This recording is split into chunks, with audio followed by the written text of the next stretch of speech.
যেভাবে লেখা আছে আমি সেভাবেই শুরু করছি। আসসালামু আলাইকুম রাসেল ভাই এবং প্রিয় লিসেনার্স, আশা করি সবাই ভালো আছেন এবং ভালোর দলে আছেন। আল্লাহর রহমতে আমিও ভালো আছি। কারণবশত রাসেল ভাই আমি নাম প্রকাশে অনিচ্ছুক, তারপরেও আপনার জানার জন্য আমি আমার পুরো পরিচয় লিখে দিচ্ছি। নাম ব্যতীত আমার জেলা বা উপজেলার নাম আপনি বলতে পারেন এবং আমার ইমেল যদি সিলেক্টেড হয় তাহলে অবশ্যই পড়ে শোনাবেন। তার উপজেলার নাম সুন্দরগঞ্জ, গ্রাম সোনারপাড়া, জেলা গাইবান্ধা। এবং তিনি তারপরে বলছেন যে রাসেল ভাই, আমি 2020 সাল থেকে আপনার এই শোয়ের সাথে নিয়মিত আছি এবং আল্লাহ আমাকে যতদিন সুস্থ রাখবেন ইনশাল্লাহ আমি আপনার শোয়ের সাথে থাকবো। সত্যি বলতে ভূত.com-এর সব মডারেটরদের এত বেশি ভালো লাগে যে বলার মতো না। এছাড়া আপনার ইমেল পড়ার অসাধারণ প্রতিভা সত্যি অভাবনীয়। এভাবে ইমেল পড়ে যেন মনে হয় ঘটনার সম্মুখীন আপনি হয়েছেন, সত্যিই অসাধারণ। এছাড়া আফনান ভাইয়ের তুলনাই হয় না। আফনান ভাইয়ের সাথে যোগাযোগ করার অনেক চেষ্টা করেছি কিন্তু পারিনি। গোলাম রাব্বি ভাইয়ের সাথে যোগাযোগ হয়েছে, কথা হয়েছে। প্রথম স্টোরি লিখছি, আমি জানি না কতটা গুছিয়ে লিখতে পারবো। প্রথম হওয়ার কারণে ঘটনার ভুল ত্রুটি ক্ষমা সুন্দর দৃষ্টিতে দেখবেন। রাসেল ভাই, আমার মায়ের মুখে শোনা আমার নানার সাথে ঘটে যাওয়া একটা ঘটনা আজ আমি আপনাদের সাথে শেয়ার করব। তেমন লেখাপড়া না থাকার কারণে মা ঘটনার সাল ঠিক মতো বলতে পারেনি, তবে আনুমানিকভাবে বলেছেন আজ থেকে প্রায় 60 বছর আগের ঘটনা, অর্থাৎ 60 ইয়ার্স। আমার নানার ঘটনায় যাওয়ার আগে অন্য একটা ঘটনার কথা বলছি। সেটা মূলত আরিফ ভাইয়ের সাথে ঘটে যাওয়া ব্ল্যাক ম্যাজিকের ঘটনা। আপনি আরিফ ভাইয়ের ঘটনা পড়ে শোনানোর পর যত লিসেনার এই ঘটনা শুনেছেন তাদের মধ্যে অনেকেই নানা ধরনের সমস্যার সম্মুখীন হয়েছেন, এমন ফেসবুকে অনেকেই পোস্ট করেছেন। যথারীতি আমি আমার অফিসের নিয়ম অনুযায়ী নাইট ডিউটি ছাড়া মর্নিং এবং ইভিনিং ডিউটিতে স্টোরি শুনি না, কারণ নাইট ডিউটি ছাড়া সময় হয় না এবং দিনের বেলায় শুনলেও তেমন ভয়ের অনুভূতি আসে না। তাই সবসময় নাইট ডিউটিতেই আপনার শোয়ের সাথে থাকি স্বাধীন মিউজিক অ্যাপে সাবস্ক্রিপশন নিয়ে। যাই হোক, আরিফ ভাইয়ের এই ঘটনাটি অধিক উৎসাহ নিয়ে শুনতে থাকি। ঘটনাটি শোনার পর আমার সাথেও স্বপ্নে ঘটে যায় ভয়ঙ্কর একটি ঘটনা। মূল ঘটনায় যাই। আমি আমার মতো করেই বলতে শুরু করলাম।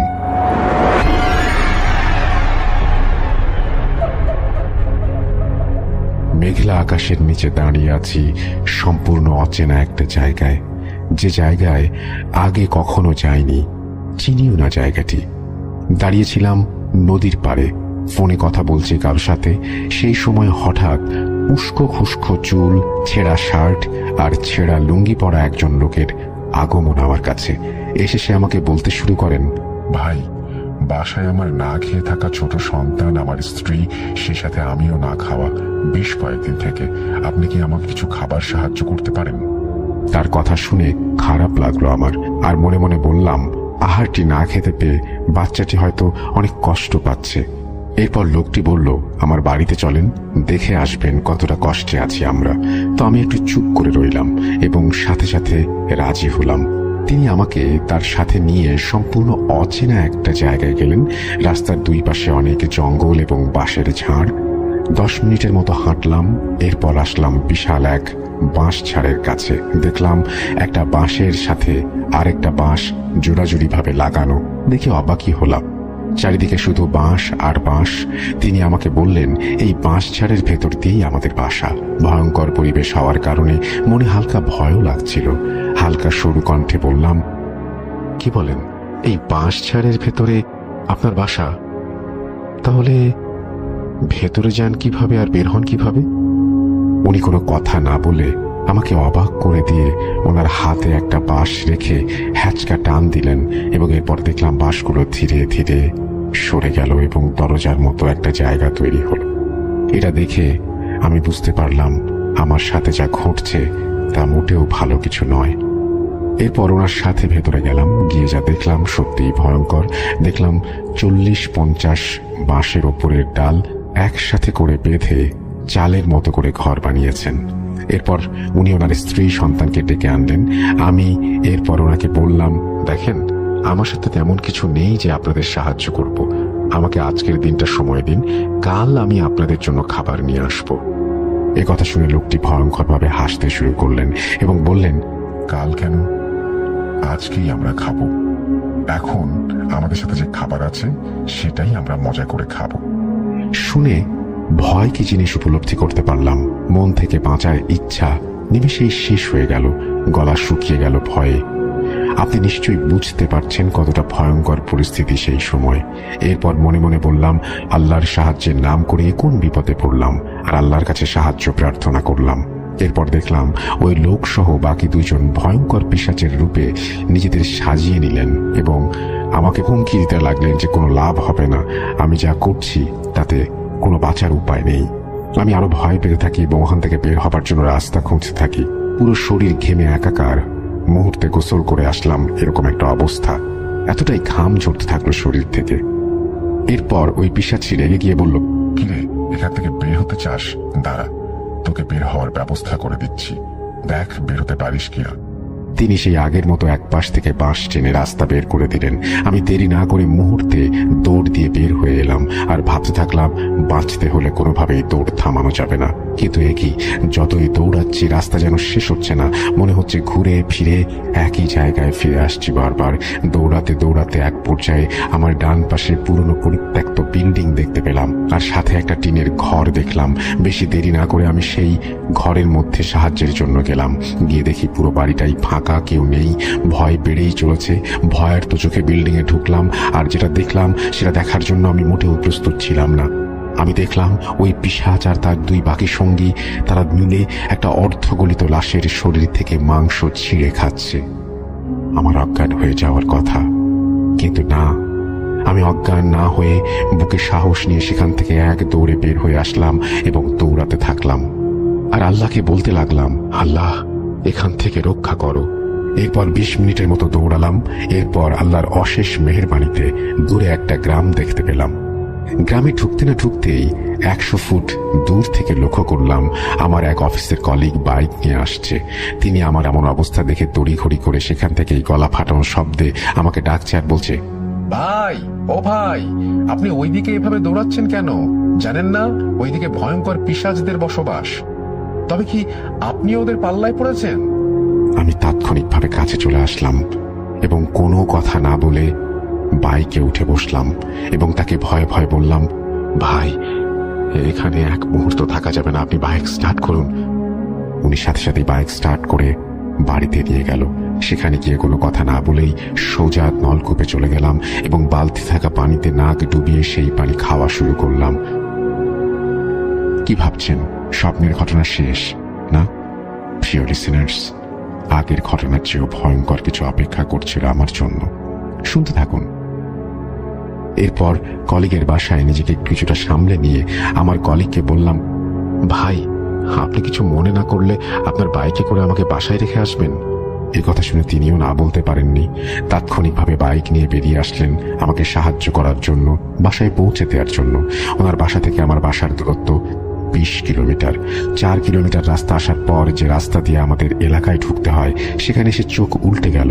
দেখলাম কোথায় সেই রাস্তা? এই রাস্তা তো ঘুরে ফিরে সেদিকেই যাচ্ছে। এবার দুজনেই ভয় পেতে শুরু করলাম। বুকের ভেতরের কাঁপুনিটা বেড়ে চলেছে। কাঁপা কাঁপা স্বরে আমার কলিগকে বললাম, ভাই বাইক ঘুরিয়ে পেছনের দিকে যান। আবার 1 কিলোমিটার আসলাম, এসে দেখি আগের রাস্তাটাই সামনে। আবার আমার কলিগকে বললাম, ভাই বাইক আবার ঘুরিয়ে নিয়ে যান। তিনি যে সময় বাইক ঘোরাবেন ঠিক সেই মুহূর্তে হিন্দু তান্ত্রিকের বেশে এক লোক এসে আমাদের দেখে হাসতে শুরু করলো আর মুখে হাত দিয়ে কাশতে কাশতে বলল, কিরে, বাড়ি যাবার পথ খুঁজে পাচ্ছিস না?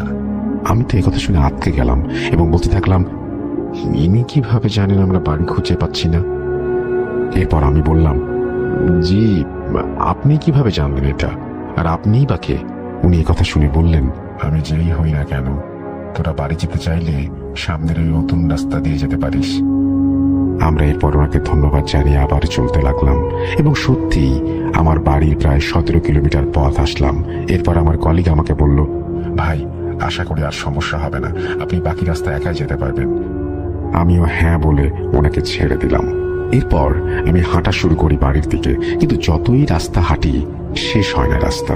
হাঁটতে হাঁটতে কিছু দূরে গিয়ে গিয়ে সাদা জুব্বা পরা অনেক লোক এবং তান্ত্রিক লোকও একসাথে দেখলাম এবং আশেপাশে সব সাধারণ মানুষও দেখতে পেলাম। আবার কিছু হিন্দু বন্ধু ছিল আমার, তারা রাস্তায় দোকান দিয়েছে। তাদের দেখে বললাম, কিরে, কি হচ্ছে এখানে? এই কথা শুনে সে কোনো উত্তর না দিয়ে হাসতে থাকে। আমি একটু অবাক হয়ে কোনো কথা না বলে সামনের দিকে যেতে থাকি, কিন্তু সামনের দিকে যে ভয়ঙ্কর কিছু আমার জন্য অপেক্ষা করছিল সেটা মোটেও আশা করিনি। আমি দেখতে পেলাম সেই তান্ত্রিক লোকগুলো কিছু মানুষকে জীবন্ত অবস্থায় চিতার আগুনে পোড়ানোর চেষ্টা করছে, কিন্তু কোনোভাবেই পোড়াতে পারছে না। ঠিক তখন আরেকজন তান্ত্রিক আমাকে দেখে বলছে, ওকেও ধরে আন, ওকেও পোড়াবো। এই দৃশ্য দেখে ওখান থেকে দৌড়াতে শুরু করি। দৌড়াতে দৌড়াতে এক বাগানের কাছে এসে উল্টো দৃশ্য দেখলাম। যেসব লোকদের জীবন্ত পোড়াতে চেয়েছিল সেই লোকগুলো উঠে আবার সেই তান্ত্রিকদের বিশাল এক জালের মধ্যে আটকিয়ে মাটিতে আছাড় মারছে আর আকাশের দিকে ছুঁড়ে দিচ্ছে। এই দৃশ্য দেখার সময় পেছন থেকে ছুটে আসা কিছুর আঘাতে মাটিতে পড়ে যাই এবং সেখানেই জ্ঞান হারিয়ে ফেলি। মূলত আরিফ ভাইয়ের ঘটনা শোনার পরই আমার সাথে স্বপ্নে এসব ঘটে। এরপর নানার ঘটনায় চলে আসি। আমার মা যেভাবে বলছেন আমি সেভাবেই বলছি।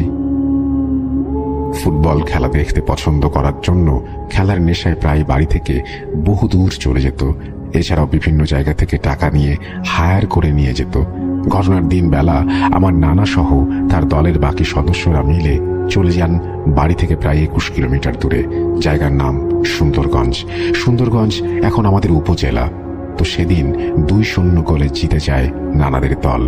খেলা শেষ করে আমার নানা বাজারে যায় হালকা কিছু কিনে খাওয়ার জন্য, কিন্তু তিনি কোনো খাবার না পেয়ে ফিরে এসে দেখে তার বাকি সাথীরা বা কেউ নেই, তারা সবাই বাড়িতে চলে গেছে। তো তিনি একা হয়ে গেলেন। বাড়ির দিকে যেতে যেতে মাগরিবের আজান হয়ে যায়।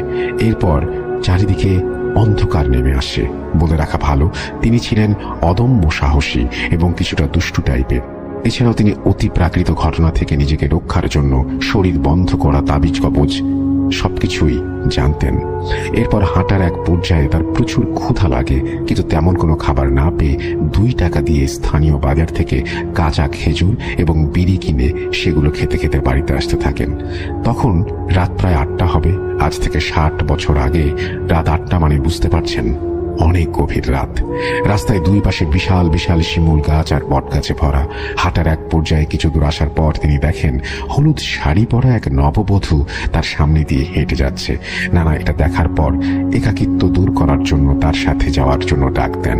ডাকার ধরন ছিল এরকম, গ্রাম্য ভাষায় যেভাবে ডেকেছিলেন সেভাবেই বলছি। সামনের কার বাড়ির বউ তুমি? একটু দাঁড়ান, আমি ওই দিকে যাব, একসাথে যাই আমরা। আর আপনি বউ সেজে কই যাচ্ছেন? বাড়ি থেকে পালিয়ে যাচ্ছেন নাকি বাপের বাড়ি যাচ্ছেন? নানার এসব কথায় সামনের ওই বধূ কোনো পাত্তা না দিয়ে হাঁটতেই থাকে। অনেক টাকার পরেও কোনো সাড়া পাওয়া যাচ্ছিল না। তখন তিনি বুঝতে পারলেন দুষ্টু কোনো মেয়ে জিন তার ক্ষতি করার জন্য পেছন নিয়েছে। তিনি তাৎক্ষণিক দোয়া কালাম পড়ে তার শরীর বন্ধ করে নেন এবং ভালোভাবে জানার জন্য সাথে সাথে একটা খেজুর দিয়ে সেই নববধূটিকে ঢিল মারেন। ঢিল গায়ে লাগার পর সেই বধূ জিন রূপী গালাগালি শুরু করে এবং জিজ্ঞেস করে তাকে কেন ঢিল মারা হলো। এরপর নানাভাবে ওকে বিরক্ত করতে থাকেন। এরপর তার সাথে থাকা বিড়িতে আগুন লাগিয়ে বিড়ি টানতে থাকেন এবং বিড়ি শেষ হওয়ার আগেই সেই বিড়ি দিয়ে সামনে নববধূটিকে আবারও ঢিল দেন। এবার সেই বধূটি রাগান্বিত স্বরে বলে, তোর সাহস কম না, দাঁড়া। এই বলে সে বলে আজ নানার কলিজাটাই সে ছিঁড়ে খাবে। কথা শুনে নানা প্রচন্ড ভয় পেয়ে যায় এবং ধীরে ধীরে হাঁটতে থাকে। এরপর সামনের জিনটিও হাঁটার গতি কমিয়ে দেয় আর তাকে বলতে থাকে, আমার সাথে মজা করবি? কর, দেখি তোর কত সাহস। নানা আবার বিড়ি ধরায় টানতে থাকে। এভাবে বিড়ি টানতে টানতে 21 কিলোমিটার রাস্তার মধ্যে 12 কিলোমিটার রাস্তা অতিক্রম করে। হাতে তার 3টা বিড়ি ছিল আর 9 কিলোমিটার রাস্তা। তিনি ভাবেন এভাবে আর কতক্ষণ। দ্রুত বাড়িতে আসার জন্য তিনি বিড়ি ধরিয়ে দৌড় শুরু করেন। তিনি দ্রুত দৌড়ালেন যে বাকি রাস্তা আসতে 20 মিনিট সময় লেগেছিল। এত দ্রুত তিনি দৌড়িয়েছিলেন। তার সাথে হাওয়ায় উড়ে আসছিল সেই বধূরূপী জিনটিও। একবার ভেবে দেখেন জীবন বাঁচানোর জন্য তিনি কতটা দ্রুত দৌড়িয়েছিলেন। বাড়ির 1 কিলোমিটার রাস্তার আগেই তার ছোট বোনের শ্বশুর বাড়ি। তিনি ভাবলেন এই সমস্যার মধ্যে বাড়িতে না গিয়ে বোনের শ্বশুর বাড়িতে যাই। এইটা ভেবে তিনি যেই সামনে পা দেবেন তার সামনে চলে আসে সেই নববধূরূপী জিনটি। কিন্তু এবার আর একা নয়, ওরা 6 জন। এরপর জিনটি রাগান্বিত ভাবে বলতে থাকলো, তোর কত বড় সাহস, আজ তোর ব্যবস্থা নেব। 7 জনের ভয়ঙ্কর হাসি, ভয়ঙ্কর চেহারা, এমন ভাবে নানা ঘামতে শুরু করে সব দেখে যেন মনে হয় এই মাত্র তিনি গোসল করে উঠলেন। তারপর বুকে সাহস জমিয়ে বললেন, আমি তো তোর কোনো ক্ষতি করিনি, শুধু একটি মজা করে ঢিল দিয়েছি, এজন্য তোরা আমাকে মেরে ফেলবি, আর আমাকে মারার জন্য তোরা 7 জন এসেছিস। এখন দেখ, আমার হাতে কোনো আগুন নেই, তোরা যদি এতই শক্তিশালী হয়ে থাকিস তাহলে 1 জন করে আয় আমার সাথে লড়ে দেখ। নানার মুখে কথা শুনে তারা সবাই মিলে একসাথে হাসতে থাকে এবং বলতে থাকে যে নানা কি আবারও তাদের সাথে মজা করছে কিনা। এরপর নানা হাতে থাকা দিয়াশালের সবগুলো কাঠিতে আগুন ধরিয়ে তাদের দিকে ছুঁড়ে মারেন এবং সেখান থেকে এক দৌড়ে বোনের বাসায় চলে যান। সেখানে গিয়ে তিনি বোনের শাশুড়িকে মামাই মা বলে ডাকলেন এবং তিনি এসে দেখেন নানা জোরে জোরে হাঁপাচ্ছেন আর নিঃশ্বাস নিচ্ছেন। এমন দেখে নানাকে জিজ্ঞেস করলেন, কি হয়েছে, আর এত রাতে এভাবে আসলা কোথা থেকে? 1 জগ পানি আনেন। তারপর নানার পানি খাওয়া দেখে বাড়িতে থাকা মানুষজন সব অবাক হয়ে যায়। এরপর বাড়ির লোকজন সবকিছু জানতে চাইলে তিনি পুরো ঘটনা এড়িয়ে যান, শুধু বলেন, সুন্দরগঞ্জ থেকে ফুটবল খেলে 1 দৌড়ে আসলাম, এই জন্য হাঁপিয়ে গেছি। এরপর নানা সেখানে নিজেকে সামলে নেয়ার পর তার বোনের শাশুড়িকে বলেন আজকের রাতটা তিনি সেখানেই থাকতে চান এবং তাকে যেন একটা ঘর দেয়া হয়। কিন্তু ওই রাতে তাদের বাড়িতে তেমন খাবার না থাকার কারণে নানাকে কিছু খেতে দিতে পারেননি। এই জন্য ক্ষুধার যন্ত্রণায় তিনি কিছুতেই ঘুমাতে পারছিলেন না। এই জন্য নানা ভাবেন এভাবে না খেয়ে থাকা যাবে না, বাড়ি তো কাছেই, আর মনে হয় কোনো সমস্যা হবে না। এই ভেবে তিনি বোনের বাড়ির কাউকে কিছু না বলেই বেরিয়ে যান এবং নিজের বাড়ির দিকে হাঁটতে থাকেন এবং বাড়িতে গেলে খাবার হবে, পেট পুড়ে খেলে ঘুমও আসবে, এই ভেবে তিনি বেরিয়ে পড়েন। কিছু দূর আসার পর কোনো সমস্যা হয়নি, কিন্তু একটু সামনে এসেই তিনি যা দেখেন তা দেখার জন্য তিনি প্রস্তুত ছিলেন না। তিনি দেখেন গরুর আকারের 2টো কুকুর তার সামনে দিয়ে কি যেন একটা চিবিয়ে খাচ্ছে। কুকুর দুটোর চোখ আগুনের গোলার মতো জলজল করছে। কুকুর দুটো তাকে দেখে এমন ভাবে ভয়ঙ্কর ভাবে চিৎকার করছে, মনে হয় এখনই তাকে চিবিয়ে খাবে। এমন দৃশ্য দেখার পর নানা ভয়ে ভয়ে কুকুর দুটাকে বললেন, দেখেন, আমি তো আপনাদের কোনো ক্ষতি করিনি, তাহলে আপনারা এভাবে আমার পথ আটকে রেখেছেন কেন? আপনারা যে জমিতে দাঁড়িয়ে আছেন এই জমি আমার বাবার জমিতে থেকে খেয়ে আবার আমাকেই মারতে চান? আপনাদের কি এতই খারাপ? এখন আপনারা ভেবে দেখেন, আপনারা আমাকে মারবেন নাকি বাড়িতে রেখে আসবেন। এরপরে কুকুর দুটো একে অপরের দিকে তাকায়, তারপর তাকে বাড়িতে রেখে আসতে চাইলে নানা হাঁপ ছেড়ে বাঁচেন এবং বাঁচার মতো নিঃশ্বাস ফেলেন। এরপর তিনি বাড়িতে যেতে চাইলে কুকুর দুইটা তাকে একা না যেতে দিয়ে পেছন পেছন যেতে থাকে। এরপর তেমন কোনো কিছু সমস্যা হয়নি। বাড়ির প্রায় 200 হাত দূরেই তাদের পারিবারিক কবরস্থান। সেই কবরস্থানের সাথে বিশাল বাঁশের ঝাড়। নানা যেই না সেই বাঁশের ঝাড়ের কাছে আসছে, অমনি বাঁশের ঝাড় থেকে বিশাল এক ষাঁড় তার উপরে লাফিয়ে পড়েছে।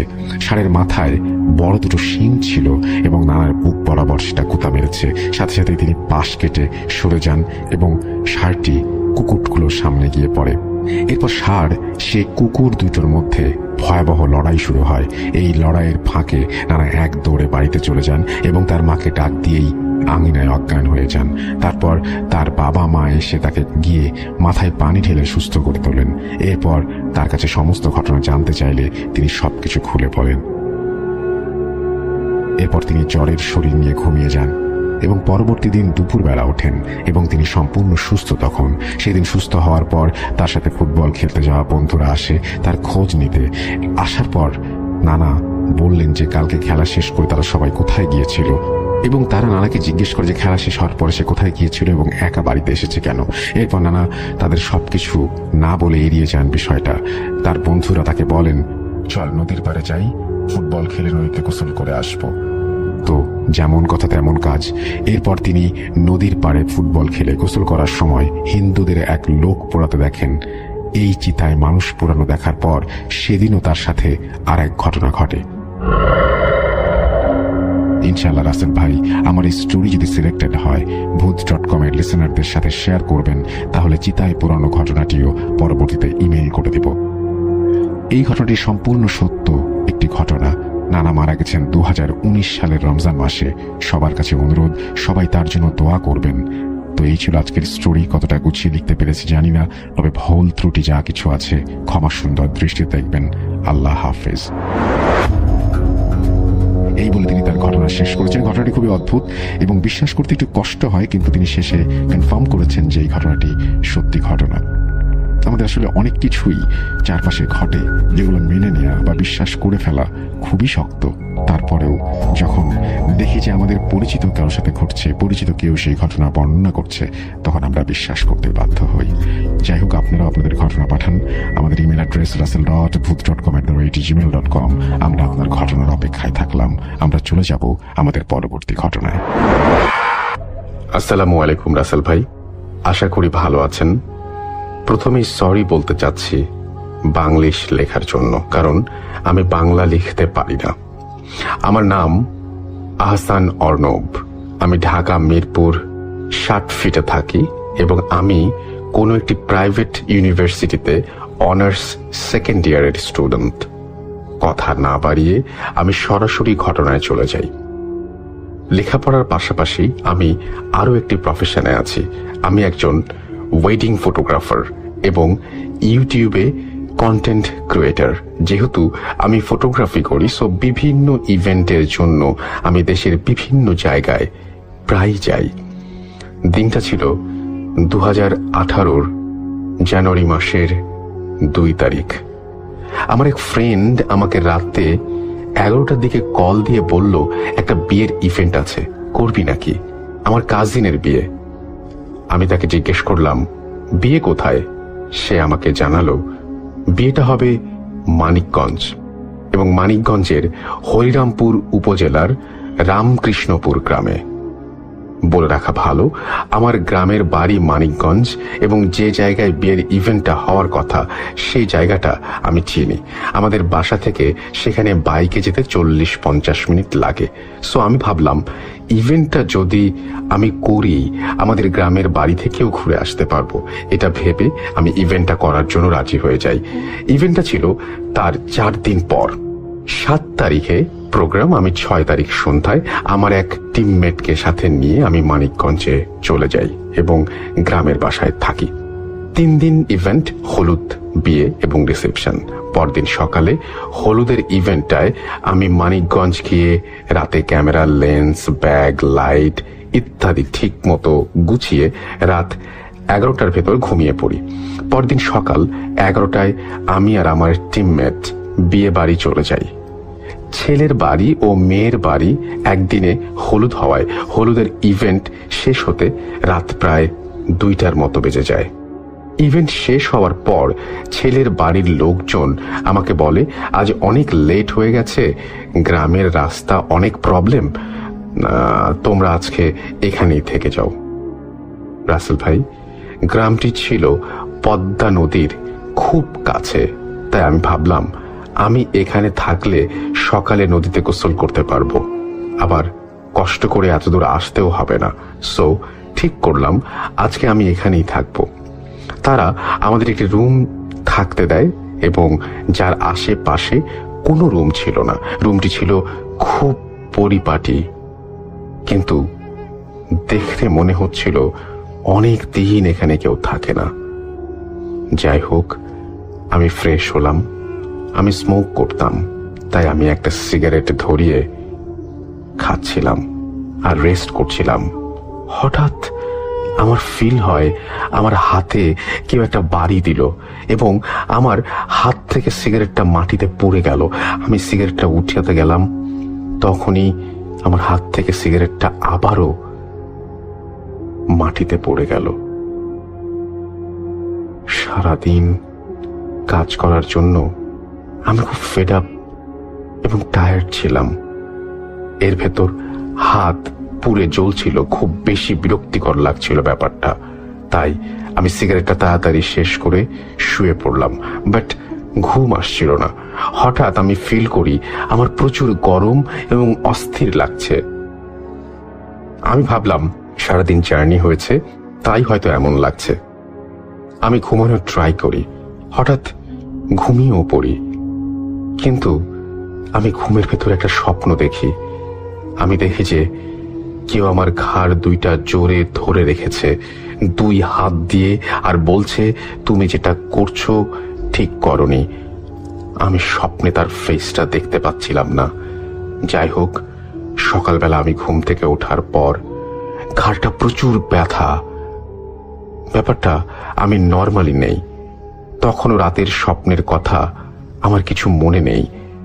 সেদিন ছিল বিয়ের ইভেন্ট শেষ করে আমি সেদিন ডিরেক্ট আমাদের গ্রামের বাসায় চলে যাই। আমার গ্রামের বাসায় কেউ থাকে না, তাই অনেকগুলো রুম খালি ছিল। কোনো কারণে আমি আমার টিমমেট 2 জন আলাদা রুমে ঘুমাবো তাই ঠিক করলাম। আমি সেদিন খুব তাড়াতাড়ি ঘুমিয়ে পড়ি। সময়টা ঠিক জানি না, হঠাৎ আমার দম বন্ধ হয়ে আসছিল। আমি চোখ খুলি এবং দেখতে পাই কেউ আমাকে খুব জোরে ধরে রেখেছে। কিন্তু যখন আমি ভালো করে খেয়াল করি, আমি দেখি একটি কাফনের কাপড় পরা মানুষ, আর সেটি দেখতে খুব বেশি কালো, আমাকে শক্ত করে ধরে রেখেছে।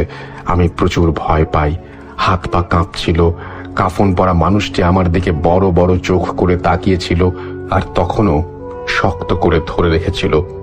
আমি চিৎকার করতে চাচ্ছিলাম, বাট পারছিলাম না। এভাবে কতক্ষণ গেছে মনে নেই। হঠাৎ আমি আজানের সাউন্ড শুনতে পাই এবং দেখতে পাই আস্তে আস্তে কাফন পরা কালো মানুষটি আমাকে ছেড়ে চলে যাচ্ছে। আমার শরীর হালকা হয়ে আসে। আমি কিভাবে যেন ঘুমিয়ে পড়ি। সকাল 10টায় আমার ঘুম ভাঙে একটি ফোন কলে। ঘুম থেকে ওঠার পর দেখি আমার কালকের ঘটনা ও আগের দিনের স্বপ্নের কথা মনে পড়ে। কেন যেন খুব ভয় লাগতে থাকে। আমি একটু সিক ফিল করি, বাট তবু রিসেপশনের প্রোগ্রামের জন্য সেই বিয়ে বাড়িতে আবার যাই। আমাদের যেই রুমটাতে থাকতে দেয়া হয়েছিল, আমি সেখানে গিয়ে রুমটা লক করে দেখতে পাই। কেন জানি আমার একটু সন্দেহ হয়, তাই আমি বাড়ির একজনকে জিজ্ঞেস করি বিয়ে বাড়ির ওই রুমটা লক কেন। সে আমাকে জানায় ওই রুমটাতে দাদা থাকতো, খুব ভালো মানুষ ছিলেন তিনি। সব সময় নামাজ কালাম পড়তেন, কোনো ওয়াক্তের নামাজ কাজা করতেন না। সব থেকে মজার ব্যাপার, তিনি 103 বছর জীবিত ছিলেন। তিনি মারা যাবার পর ওই রুমটা বন্ধই থাকতো।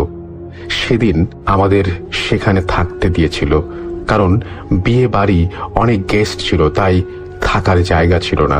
সেদিন আমার ইভেন্টের কাজ শেষ করে আমি আবার বাসায় চলে আসি, বাট কেন যেন আমার সব সময় খুব ভয় লাগতে থাকে।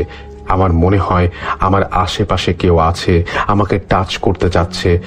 মানসিকভাবে আমি অসুস্থ হয়ে পড়ি। ঢাকাতে এসে আমাদের মসজিদের হুজুরকে পুরো ব্যাপারটা আমি শেয়ার করি। তিনি আমাকে বলেন, যেহেতু ওইটা একটা নামাজি এবং ইমানদার মানুষের রুম ছিল, সেখানে কেউ থাকতো না, সেই কারণে ভালো কিছু জিন থাকতো।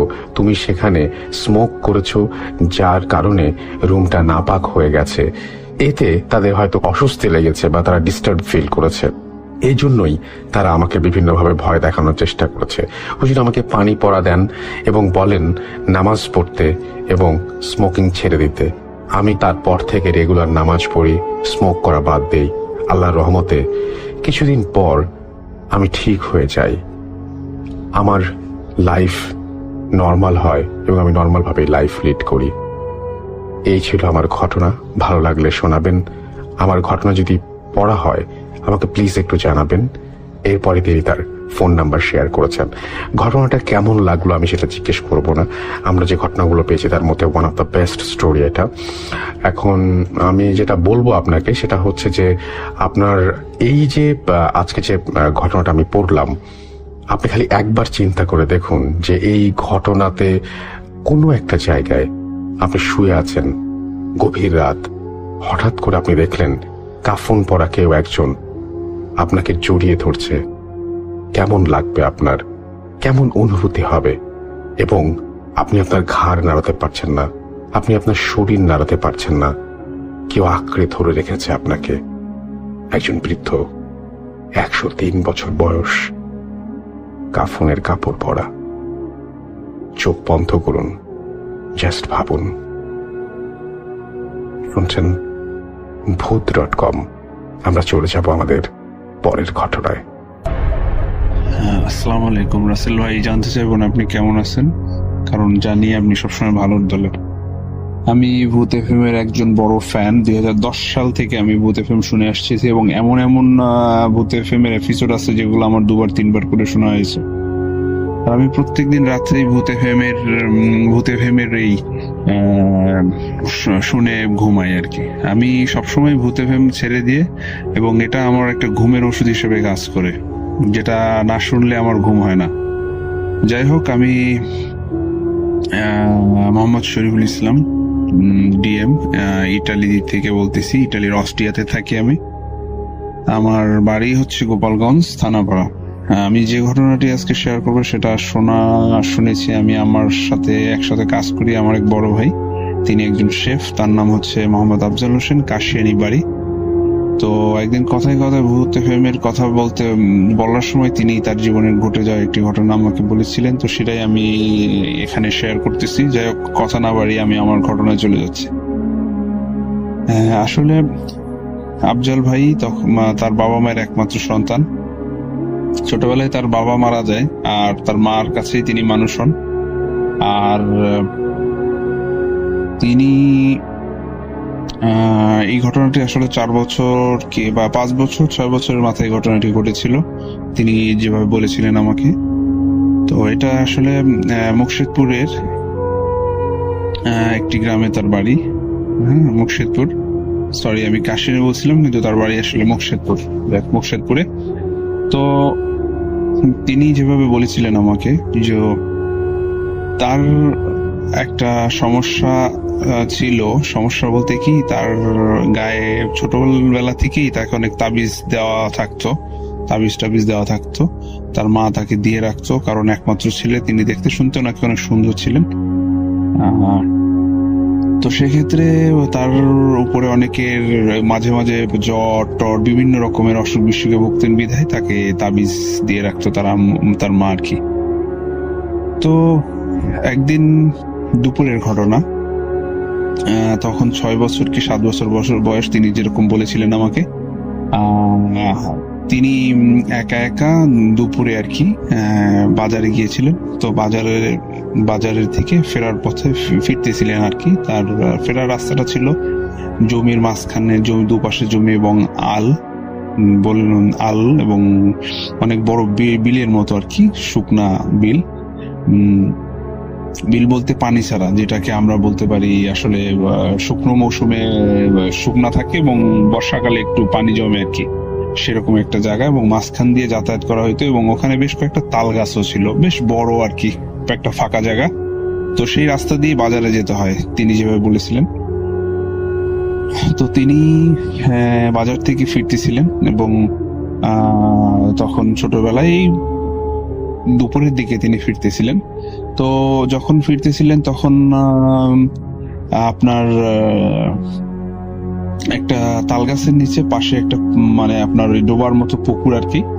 তো ওই পাশে তাল গাছ, তো ওইখানে এসে উনি দাঁড়াই গেছিলেন, একটু মানে দাঁড়ালেন আর কি, পানির দিকে তাকালেন, এই তাল গাছের সাথে হেলান দিয়ে পানির দিকে তাকালেন আর কি, একটু বসলেন, এরকম একটা সময় আর কি।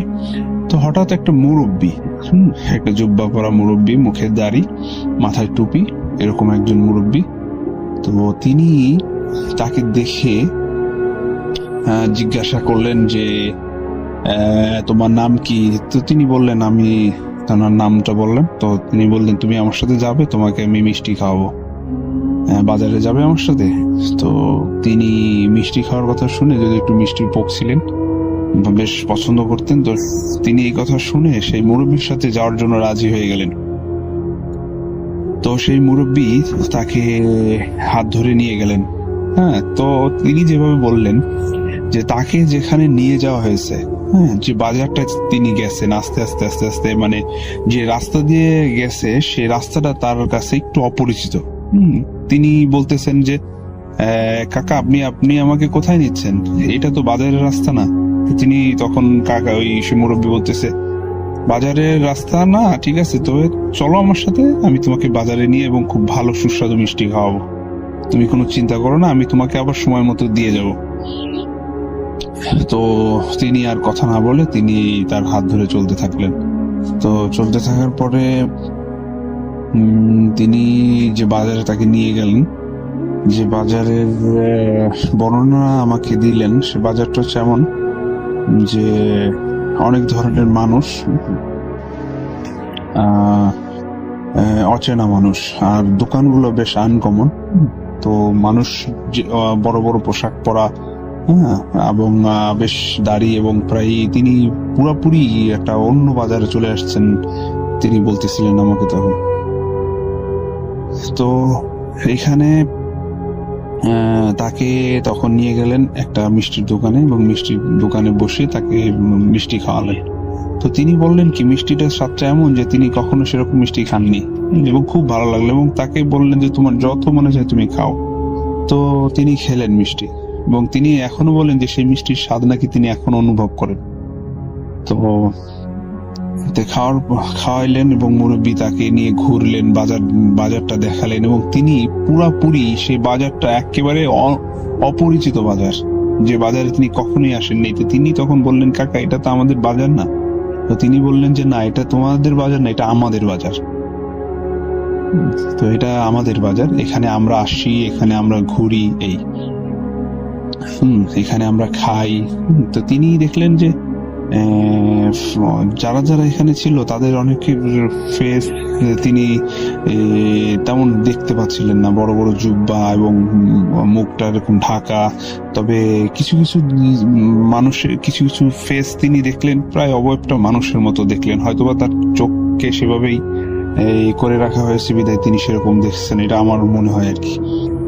তো তিনি তাকে ঘুরিয়ে ফিরিয়ে অনেক জায়গা দিয়ে ঘুরে ফিরে আসলেন, এবং লাস্টে যখন প্রায় বিকাল হয়ে গেল, তো বিকেল হয়ে যাওয়ার পরে তার বাড়ির লোকজনরা দুপুরে যখন বাড়ি আসেনি খেতে, তো সেক্ষেত্রে তার বাড়ির লোকজন সবাই তাকে খোঁজাখুঁজির জন্য এদিক সেদিকে দৌড়ঝাঁপ শুরু করে দিল, কিন্তু তাকে কোথাও পাওয়া গেল না। বাজারে আসলো, তো বাজারে যখন তার এক আত্মীয় গেল, তো তখন তারা বলল, হ্যাঁ ওরে তো আমি দেখছি, ও তো বাড়ি ফিরে গেছে, বাজারে আমি দেখছি ও ঘুরতে এবং চলে গেছে বাড়িতে, এরকম আর কি। তবে আমি তো সেটা দেখছি দুপুরের দিকে আর কি। তো আর কিছু তাদের মাথার ভিতরে অন্যরকম একটা জিনিস খেললো, তারা সেই হাওর বিল এবং আপনার পুকুর টুকুর সব আশপাশ খুঁজলো, কিন্তু তাকে কোথাও পেল না। তো সেক্ষেত্রে না পাওয়ার কারণ বাড়িতে সবাই ভিড়, মানুষের অনেক খোঁজাখুঁজি, না পাওয়ার তার মাও খুব মারাত্মক টেনশনের মধ্যে পড়ে গেল এবং কান্নাকাটি শুরু করে দিল, এরকম অবস্থা। তো সেক্ষেত্রে সেই সে অবস্থায় সে আফজল ভাই তিনি বললেন আর কি, তিনি যখন বিকেল হলো, অনেক সময় হলো, তখন কাকাকে বললেন যে আমি বাড়ি যাব, আমি আমার মার কাছে যাব। তো তখন ওই চাচা বললেন যে তুমি যদি চাও তুমি আমাদের সাথে থেকে যেতে পারো, তুমি সুন্দরভাবে থাকবে, খাবে, তোমার কোনো সমস্যা হবে না, তুমি কোনো সমস্যা হবে না, যদি তুমি চাও তুমি আমাদের সাথে থেকে যেতে পারো। তো তখন আফজাল ভাই রাজি হলেন না, তখন তিনি বললেন যে না, আমি আমার মার কাছে যাব, আপনি আমাকে আমার মার কাছে দিয়ে আসেন। তো তখন যখন কোনোভাবেই আফজাল ভাইকে রাজি করাতে পারলেন না সেই মুরব্বি, তখন তাকে আপনার প্রায় বিকেলে সন্ধ্যার আগে আগে তাকে আবার হাত ধরে নিয়ে একটা অচেনা রাস্তা দিয়ে এনে সেই তাল গাছের উপরে তাকে রেখে দিয়ে গেলেন।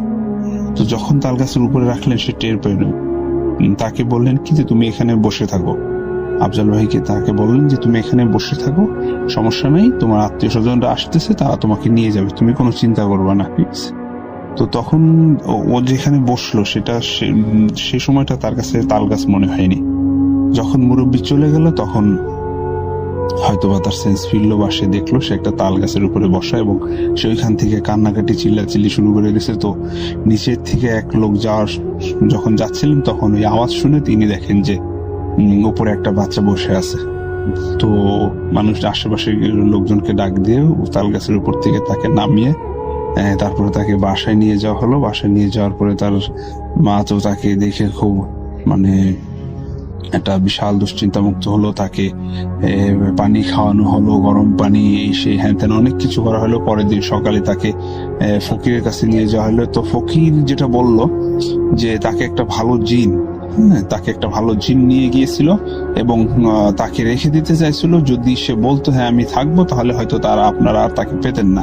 যেহেতু সে চলে আসার জন্য বায়না ধরছিল, বিধায় তাকে আবার ফিরিয়ে দেওয়া হয়েছে। তবে জিনটা ভালো ছিল, বিধায় আপনি আপনার সন্তানকে ফেরত পেয়েছেন। যাই হোক, অতএব আশা করি আর কোনো সমস্যা হবে না ইনশাল্লাহ। তবে ওকে একটু চোখে চোখে রাখবেন, কখনো একা ছাড়বেন না। তো এরকম কথা বলে তাকে একটু পানি ভরা দিল এবং পানি ভরা খেলেন, এবং বাসায় তখন থেকে তাকে সবাই একটু চোখে চোখে রাখত। তো এই হচ্ছে আমার ঘটনা রাসেল ভাই। এটাই আমি তার মাধ্যমে শুনেছি এবং আমার কাছে মনে হয়েছে ঘটনাটি শেয়ার করার মতো, তাই আপনার কাছে শেয়ার করলাম। যদি ভালো লাগে আপনি শেয়ার করবেন। আর ভূত.com কে আমার শুভেচ্ছা, এবং এর সঙ্গে আছি এবং আমরা সবসময় থাকবো। আশা করি ভূত FM সবসময় চলমান থাকবে, কখনোই বন্ধ হবে না। এই প্রত্যাশা নিয়ে আমি শেষ করছি। আমি শরীফুল ইসলাম DM, ইটালির অস্ট্রিয়া থেকে। আমার বাড়ি হচ্ছে গোপালগঞ্জ থানাপাড়া। ওকে, আসসালামু আলাইকুম রাসেল ভাই। আসসালামু আলাইকুম। কেমন আছেন রাসেল ভাই? আশা করি আপনি ভালো আছেন, ভালো দলে আছেন। রাসেল ভাই, আমি অন্তর, বাসা জামালপুর, পড়াশোনা করছি দুর্যোগ ব্যবস্থাপনা বিভাগ, বেগম রোকেয়া বিশ্ববিদ্যালয়, রংপুরে। রাসেল ভাই, আজকে যে ঘটনাটি আমি শেয়ার করব সেটি জামালপুরে একটি ঘটনা, এবং ঘটনাটি শুনেছি আমি আমার মায়ের কাছ থেকে। তো রাসেল ভাই, দেরি না করে সরাসরি আমি ঘটনায় চলে যাচ্ছি। রাসেল ভাই, ঘটনাটা ঘটেছিল আজ থেকে ঠিক 12 বছর আগে, এবং ঘটনার শুরুটা হয়েছিল আজ থেকে ঠিক 20 বছর আগে। যে ঘটনাটি বলবো সেটা একটি অলৌকিক ঘটনা, যার সাক্ষী যেখানে ঘটেছে সেই গ্রামের সকলে। রাসেল ভাই, ঘটনাটি মূলত জিন সম্প্রদায়কে নিয়ে একটি ঘটনা। সেই জিন সম্প্রদায় কিন্তু রাসেল ভাই লক্ষ্য করবেন যে মানুষের মতো তারাও কিন্তু আল্লাহ তাআলার ইবাদত করে। তো একটা জিন সম্প্রদায়ের একজন পীর ছিল, সে পীরটার নাম ছিল খস পীর। সেই খস পীরের ঘটনা আজকে শেয়ার করছি। রাসেল ভাই, ঘটনাটি বলতে গেলে প্রথমে আমাকে একটা ধাপ বলতে হবে, তারপর আমাকে আরেকটা ধাপে যেতে হবে। প্রথমে ঘটনাটা আসলে কিভাবে শুরু। রাসেল ভাই, লক্ষ্য করবেন একটা অজপাড়া গায়ে গ্রামে পাশ দিয়ে ব্রহ্মপুত্র নদটা গিয়েছে। তো সেই নদে যখন পানি শুকিয়ে যায়, তখন মানে ছোট ছোট ছেলে মেয়েরা কিন্তু সেখানে গোসল করতে যায়। সুযোগ পেলে আমরাও যাই। তো সেই অল্প পানিতে কিছু ছেলে মেয়ে গোসল করতে গিয়েছে, তারা গোসল করছে। তো হঠাৎ একদিন প্রতিদিনের মতো তারাও গোসল করতে গিয়েছে, আবার সেই এলাকার কিছু ছেলে মেয়ে। তো হঠাৎ একটা আচমকা ঢেউ, ভাই, মানে একদম অল্প পানি, যদি ঢেউ আসে আপনার সর্বোচ্চ হলো কোমর পর্যন্ত আসতে পারে। তো একটা আচমকা ঢেউ সকলের উপরে চলে আসে। চলে আসার পর যখন ঢেউটা চলে যায়, দেখে একটা মেয়ে মিসিং, একটা ছোট মেয়েকে পাওয়া যাচ্ছে না। তো অনেক গুরুতর একটা অবস্থা তৈরি হয়ে যায়। মানুষের চিল্লাচিল্লিতে অনেকে চলে আসে, অনেক খোঁজাখুঁজি করে। রাসেল ভাই, ডুব দিয়ে খোঁজার মতো কিছু পাওয়া যাচ্ছিল না। তো পাশেই ছিল রাসেল ভাই একটা দৌটা হচ্ছে রাসেল ভাই গ্রামের ভাষায় তাকে বলা হয় হচ্ছে নদীর পানি যেখানে সে ঘুরপাক খায় একটা কোনায়, এবং সেই দৌটা অনেক সময় এত পরিমাণ গর্ত হয় যে অনেকটা সাগরের কোন একটা তলদেশের সমান হতে পারে। অনেক দৌড় আছে যে তল খুঁজে পাওয়া যায় না, এমন কথা আমরা অনেক সময় শুনে থাকি। তো দৌড়টা অনেক দূরে ছিল। তো সবাই অনেক খোঁজাখুঁজি করলো, ডুবুরি আসলো, ডুবুরি দৌড়তে গেল, কিন্তু সেই মেয়েকে আর খুঁজে পাওয়া গেল না। এভাবে কেটে গেল দীর্ঘ 7টা বছর। 7 বছর পর বা তারও বেশি হতে পারে যে সবাই ভুলে গিয়েছিল সেই ঘটনাটা। তো সেই গ্রামে বাস করতো একটা বালক। সে তখন যৌবন পার হয়ে প্রাপ্তবয়স্ক হয়ে গিয়েছে। তো তার একটা সমস্যা ছিল যে সে হাঁটতে পারতো না, তার 2টি পায়ে জন্ম থেকেই পঙ্গু, এবং সে উপার্জন করতে পারতো না, তাই তাকে অনেক কষ্টে জীবনযাপন করতে হতো। সে ভিক্ষাবৃত্তি করতো, লোকেদের দ্বারে দ্বারে যাইতো। তাছাড়া তার মনে অনেক কষ্ট ছিল, সে আল্লাহর কাছে সবসময় ফরিয়াদ জানাতো যে সে কি পাপ করেছিল জীবনে, তার জীবনে এত কষ্ট কেন। আমি জানি না উপরওয়ালা শুনে ফেলেছে কিনা। তো হঠাৎ একদিন রাতে সে স্বপ্ন দেখে স্বপ্নে কেউ একজন তাকে বলছে, তুই আমার কাছে আয়, তোর সব কষ্ট দুঃখ দূর হয়ে যাবে। প্রথম দিন সে পাত্তা দেয় না। তারপর দ্বিতীয় দিন সে আবার স্বপ্ন দেখে, তুই আমার কাছে আয়, তোর জীবনের যত কষ্ট দুঃখ আছে সব দূর হয়ে যাবে। তো সে হুজুরের কাছে যায়। হুজুর বলে, হয়তোবা আপনি খুব বেশি আল্লাহর কাছে ফরিয়াদ জানাচ্ছেন, হয়তোবা আপনার কোন একটা অলৌকিক শক্তি আপনাকে ডাকছে, নয়তোবা আপনি যেটা ভাবছেন সবসময় সেটাই আপনি রাতে স্বপ্ন দেখছেন। তো আরো কিছুদিন চলে যাওয়ার পর হঠাৎ একদিন সে নূরের মতো সুন্দর একটা বৃদ্ধ লোককে দেখতে পায় তার স্বপ্নে। সে বৃদ্ধ লোকটি তাকে বলে, তুই আমার কাছে আয়, তার দুঃখ কষ্ট সব দূর হয়ে যাবে। তো সে মানে তার মনে একটা বিশ্বাস তৈরি হয়, হয়তোবা তার দুঃখ কষ্ট একসময় দূর হবে। তো হঠাৎ তিনি আরেকদিন রাতে আবার স্বপ্ন দেখেন। তাকে বলা হয় যে এই দৌড়টার কাছে তুই আয়, এই দৌড়ের কাছে এসে তুই একটা ডুব দিবি, ফজরের নামাজের ঠিক আগ মুহূর্তে তুই একটা ডুব দিবি, ডুব দিলেই তুই আমার কাছে আসতে পারবি, তুই আমার কাছে আয়।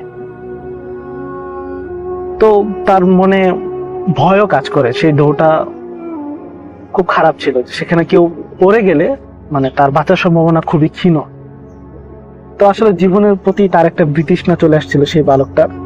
তো সে সবকিছু ছেড়ে দিয়ে, সে তার জীবনের মায়া ছেড়ে দিয়ে সে একদিন গভীর রাতে উঠে ফজর নামাজের আগ দিয়ে সে দৌড়ের কাছে আসে, এসে দৌড়ে একটা ডুব দেয়। সে ভাবছে সে মারা যাবে, সে ডুব দেওয়ার সাথে সাথে মানে সে আমাদেরকে যেভাবে বলেছিল, আমরা যেভাবে শুনেছি, সে বলল যে সে ডুব দেওয়ার সাথে সাথে সে একটা প্রাসাদের সামনে চলে আসে। এত সুন্দর প্রাসাদ যেটা সে সিনেমাতেও কখনো দেখেনি। সে প্রাসাদের সামনে দাঁড়িয়ে থাকে, সে প্রাসাদের দিকে হেঁটে যায়, সে দরজার কাছে যাওয়ার সাথে সাথে দরজাটা অটোমেটিকলি খুলে যায়। এবং রাসূলুল্লাহ বিশ্বাস করবেন না, এত পরিমাণ সোনাদানায় ভরপুর ছিল প্রাসাদটা যে সে জীবনও কখনো দেখেনি। সে হামাগুড়ি দিয়ে সে প্রাসাদের ভিতরে প্রবেশ করার পর সে একটা ময়দানে চলে আসে। অনেকটা রাজারা, আমরা সিনেমায় দেখেছি রাজারা যেভাবে বসে থাকেন, তার মন্ত্রী বর্গ যেভাবে বসে থাকেন, ঠিক সেরকম একটা ময়দানে এসে দেখেন যে সিংহাসনে একটি সেই বৃদ্ধ লোকটা বসে আছে যাকে সে স্বপ্নে দেখেছিল। সে বৃদ্ধ লোকটা তাকে জিজ্ঞেস করে, তোকে আমি অনেকদিন আগে ডেকেছিলাম, তুই এত দেরি করলি কেন? আসল ভাই সে কি বলবে, সে বালকটা কি বলবে, সে হতভম্ব হয়ে যায়, তার মুখে কোনো কথা নেই। সে বললো যে তুই কি চাস আমার কাছে? এই যে সোনাদানা দেখতে পাচ্ছিস, সেই সোনাদানাটা সব তোর, তুই নিয়ে যা যতটুকু পারিস। কিন্তু রাসেল ভাই আসলে মানুষের যদি মানে মন থেকে কোনো আকাঙ্ক্ষা থাকে যে আমার এইটা দরকার, তখন লোভ লালসাও কিন্তু তাকে গ্রাস করতে পারে না। সে বালকটিকেও পারেনি। সে বালকটি বলল, না, আপনি আমার পা দুটো ঠিক করে দেন, আমি স্বাভাবিক মানুষের মতো হাঁটতে চাই। তো রাসেল ভাই, তো সেই জিনটি বলল যে খসপির যাকে বলা হয়, তো সে খসপির তাকে বলল যে ঠিক আছে, তোর পা দুটো আমি ঠিক করে দিচ্ছি, তোকে আমাকে একটা কথা দিতে হবে। বলে, কি কথা? তোকে আমি স্বাবলম্বী করে দিব, তোকে ধন দৌলত দিব, তোর কথা আমার ভালো লেগেছে, তুই মানুষের কোনো ক্ষতি করতে পারবি না এবং সুস্থ স্বাভাবিক ভাবে ইমানের সহিত চলাফেরা করবি। তো সে রাজি হয়। রাজি হওয়ার পর সে যখন তাকে কিছু ধন দৌলত দেওয়া হবে, তো সে ভিতর থেকে বৌমা বলে ডাক দেয়, বৌমা তাকে কিছু স্বর্ণ মুদ্রা দিয়ে দাও। তো সেই মেয়েটা যখন ভিতর থেকে আসে, আসল ভাই অবাক হয়ে যায় যে সেই মেয়েটা যে নদীর ধারে হারিয়ে গিয়েছিল, যে মেয়েটা, সেই মেয়েটা এসে তাকে স্বর্ণ মুদ্রা দেয় এবং মেয়েটাকে দেখেই সে চিনে ফেলে। সে তাকে নাম ধরে ডাকে, মেয়েটা সাড়া দেয়। সাড়া দেওয়ার পর সেই জিনটা বলে যে হ্যাঁ, তুই তাকে চিনতে পেরেছিস, ভালো করেছিস। আসলে ওই মেয়েটাকে আমার ছেলে খুব পছন্দ করেছিল, তাই তাকে আমি নিয়ে চলে এসেছি এবং আমার ছেলের সাথে বিবাহ দিয়েছি। তুই যদি ভালো হয়ে যা, তুই যখন ফিরে যাবি, গিয়ে তার পরিবারকে বলবি যে তার মেয়েটা ভালো আছে। বিশ্বাস করেন রাসেল ভাই, সে যখন মানে হঠাৎ করে দেখে যে সে তাকে বলা হয় তুই চোখ বন্ধ কর, সে চোখ বন্ধ করার সাথে সাথে দেখে সে পানির ভিতর এবং সে প্রায় উপরে চলে এসেছে পানির। সে পানির উপরে আসে। উপরে আসার পর যখন সে উঠার চেষ্টা করে, দেখে তার পা একদম ঠিক। সে বিশ্বাস করতে পারছিল না। সে সেখান থেকে উঠে ভেজা শরীরে সে হেঁটে বাসায় আসে। বাসার সবগুলো লোক দেখে অবাক যে কিভাবে সম্ভব, এবং তার সাথে অনেক স্বর্ণ মুদ্রা। এবং রাসেল ভাই মানে পুরো গ্রামবাসী সবাই চলে যায় তার কাছে যে কিভাবে সম্ভব হলো, তোমার পা কিভাবে ঠিক হলো। তখন সবার কাছে সেই ঘটনাটি শেয়ার করে, এবং আজকে সে স্বাবলম্বী, সৎ, তার দিনটা খুব ভালো যাচ্ছে। তো এই ছিল আমার ঘটনা রাসেল ভাই। এই অলৌকিক ঘটনার সাক্ষী আমরা সবাই। আশা করি লিসনারদের ঘটনাটি ভালো লেগেছে। রাসেল ভাই যদি প্রচার করেন ভালো লাগবে, আর যদি আরো কোনো ঘটনা পাই অবশ্যই ইনশাল্লাহ আপনাদেরকে পাঠাবো। সকলে ভালো থাকবেন, ধন্যবাদ। হ্যালো রাসেল ভাই, আসসালামু আলাইকুম। আমি জানি আপনি সবসময় ভালো দলে থাকেন। আমি মোহাম্মদ রাসেল বলছি। আমি ঢাকা জুরেন নিবাসী। বর্তমানে আমি সিঙ্গাপুর থাকি। তো লম্বা একটা সময় আপনাকে শুনছি আমি রাসেল ভাই। Actually I huge fan of your sir. এগুলো বলে শেষ করা যাবে না। লম্বা একটা সময় কত অনুভূতি, কত ফিলিংস বলে বোঝানো যাবে না রাসেল ভাই। অনেক ভালোবাসি আপনার প্রোগ্রামগুলোকে। যা হোক, আমি আমার ঘটনা চলে যাচ্ছি। ঘটনাটা ঘটেছিল আমার ছোট ভাই রিশাদের সাথে। ঘটনার সালটা ছিল 2000 সাল। ঘটনাটা যে জায়গাটা কেন্দ্রিক সেটা ছোট্ট একটা বিবরণ দেওয়া দরকার, তাহলে সকলের বুঝতে সুবিধা হবে। আমরা অনেকেই লক্ষ্য করব ঢাকা শহরে যে বাড়িগুলো আছে, ছোট্ট জায়গার ভিতরে বাড়ি, তারপরে বাড়ির বাউন্ডারি। তো অনেকেই লক্ষ্য করবেন যে বাড়ি থেকে বাড়ির বাউন্ডারির মাঝে ছোট্ট একটা জায়গা থাকে, যেখানে একজন কি সর্বোচ্চ 2 জন যাতায়াত করতে পারে। অনেকে আছেন এই জায়গাটা ব্যবহার করেন, কিন্তু ম্যাক্সিমাম বাড়িতেই এই জায়গাটা পরিত্যক্ত অবস্থায় পড়ে থাকে। তো আজ যে ঘটনাটা বলবো সেটা এরকম একটা পরিত্যক্ত জায়গা কেন্দ্রিক ঘটনা। প্রত্যেকবারের মতোই আমার ছোট ভাই এবং ওর ফ্রেন্ডরা হই হুল্লো করে পয়লা বৈশাখটা পার করছিল। সারাদিন খেলাধুলা নিয়ে ব্যস্ত। খেলতে খেলতে এক সময় বিকাল গড়িয়ে প্রায় সন্ধ্যা, কিন্তু ওদের খেলা শেষ হওয়ার কোনো নামই নেই। তো খেলার সুবাদে ওরা 2 জন সেই পরিত্যক্ত জায়গায় লুকায়। অনেক সময় লুকানো অবস্থা ছিল তারা সেখানে। ওরা তখনও জানতো না ওদের জন্য কি অপেক্ষা করছে ওই দিন। অনেক সময় লুকানোর পরে ওরা বের হওয়ার সিদ্ধান্ত নেয়। ঠিক তখনই ওরা লক্ষ্য করে সেখানে থাকা একটি ছালার বস্তার দিকে। ছোট যে ছালার বস্তাগুলো আছে, তো ওরা ওইটার দিকে তেমন একটা লক্ষ্য না করে সেখান থেকে বের হওয়ার চেষ্টা করছিল। তো যখনই ওরা বের হবে, হঠাৎ পিছের থেকে একটা শব্দ শোনা যায়। ও আমার ছোট ভাই পিছের দিকে তাকে ওর ফ্রেন্ডের দিকে দেখে যে ওর ফ্রেন্ড এক দৃষ্টিতে, এক ধ্যানমগ্ন অবস্থায় সে বস্তাটার দিকে দেখছে। তখন সেও সে বস্তাটার দিকে তাকায়। সে বস্তাটা দাঁড়ানো পড়ানো অবস্থায় ছিল এবং মাথাটা দড়িতে বাঁধা ছিল। কিন্তু হঠাৎ ওরা দেখতে পেল যে দড়িটা আপনা থেকেই খুলে যাচ্ছে। চারদিকে তখন এক স্তব্ধতা, নীরবতা বিরাজ করছে। ওরা দুজনেই ধ্যানমগ্ন অবস্থায় দেখছিল যে কি ঘটছে। হঠাৎ করেই সব নীরবতা ভেঙে দিয়ে সেই বস্তার ভিতর থেকে একটা বাচ্চা বের হয়ে আসে, যার পুরোটা শরীর ছিল আগুনে ঝলসানো। ওইটা দেখার পর ওরা 2 জন কি করবে কোনো কিছুই বুঝতে পারছিল না। কি করবে তখন? গলা দিয়ে স্বর বের হচ্ছিল না, চিৎকার করতে পারছিল না। আর যে জায়গাটা ওরা লুকিয়েছে সেখানে সচরাচর কেউ যায়ও না।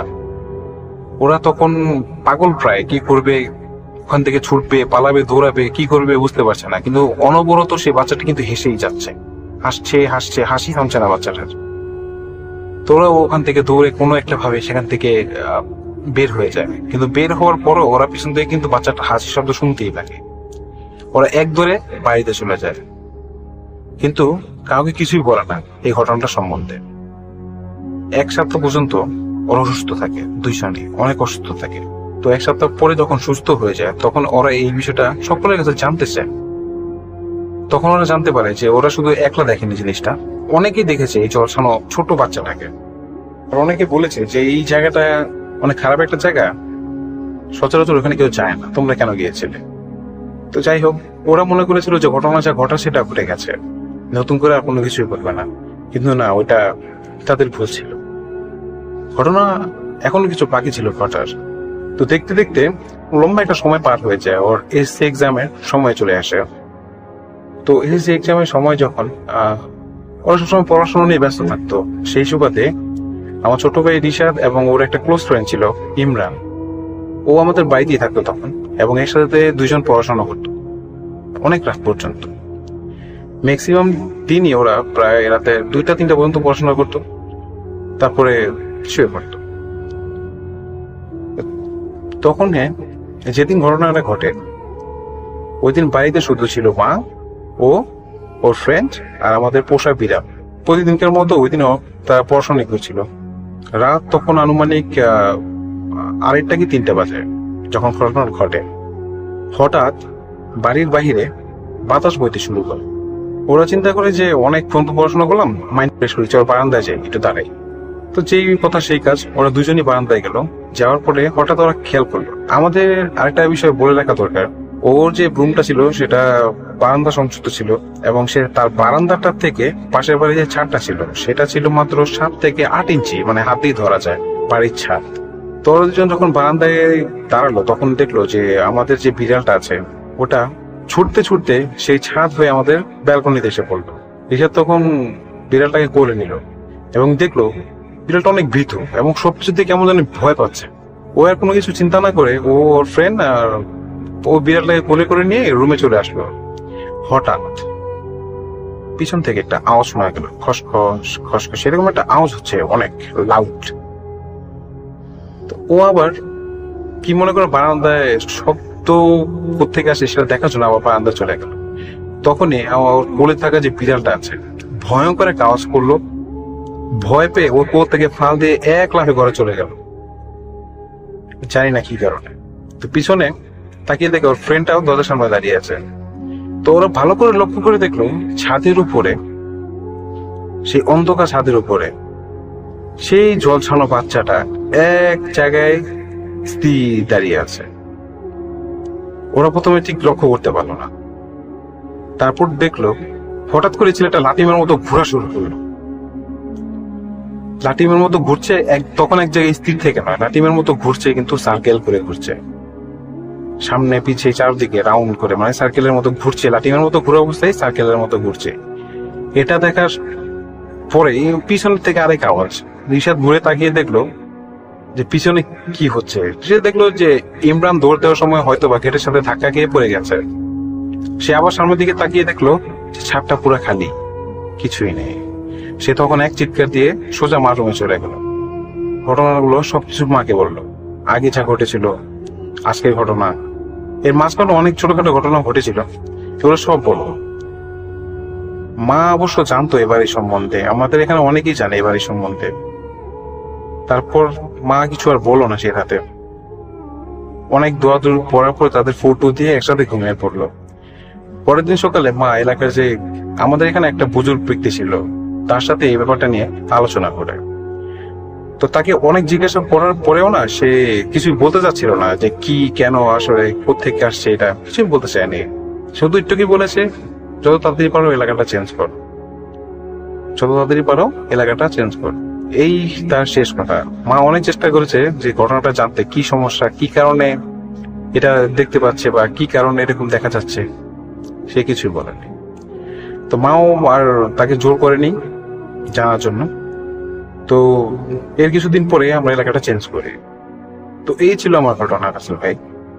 জানি না কতটুকু গুছিয়ে বলতে পেরেছি। লং লাইফ বুদ্ধ.com। ভালো থাকবেন সকলে। আসসালামু আলাইকুম।